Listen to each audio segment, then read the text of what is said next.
அவராஜித் YouTube நேயர்களுக்கு வணக்கம். மனிதர்களாகிய நாம் வாழ்வில் என்றும் பொறுமையாக இருப்போம், பொறுப்புடனும் இருப்போம். இதில் நாம் பார்க்கப் போவது குழந்தைகளுக்கான திருக்குறள் கதை மற்றும் வாழ்க்கை பாடம். திருக்குறளின் இல்வாழ்க்கை என்ற அதிகாரத்தில் வரும் இந்த குறள் மனித வாழ்க்கைக்கு மிகவும் தேவையான, முக்கியமான மற்றும் ஆழமான கருத்தை விளக்குகிறது. திருக்குறள் 49.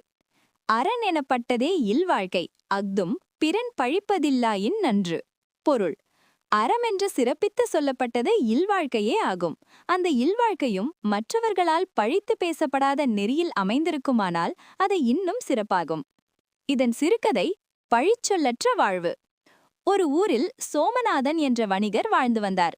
அவர் மிகவும் செல்வாக்கு மிக்கவர். தினமும் ஏழைகளுக்கு உணவளிப்பார், கோவில்களுக்கு தர்மம் செய்வார். ஊரே அவரை ஒரு பெரிய தர்மவான் என்று போற்றியது. ஆனால் வீட்டிற்குள் அவர் வேறு மாதிரியாக இருந்தார்.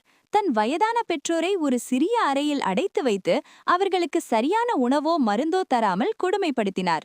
அவர் மனைவி எவ்வளவோ சொல்லியும் அவர் கேட்பதாக இல்லை. வெளியே எனக்கு எவ்வளவு மரியாதை இருக்கிறது தெரியுமா?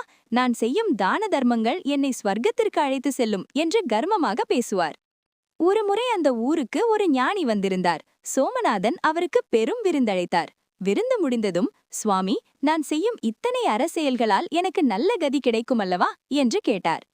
அந்த ஞானி அமைதியாக, சோமநாதா, ஊருக்கு தெரிந்த நீ செய்யும் தர்மம் வெறும் காட்சி மட்டுமே. ஆனால் உன் வீட்டிற்குள் உன் பெற்றோர் பசியோடும் வருத்தத்தோடும் இருக்கிறார்கள்.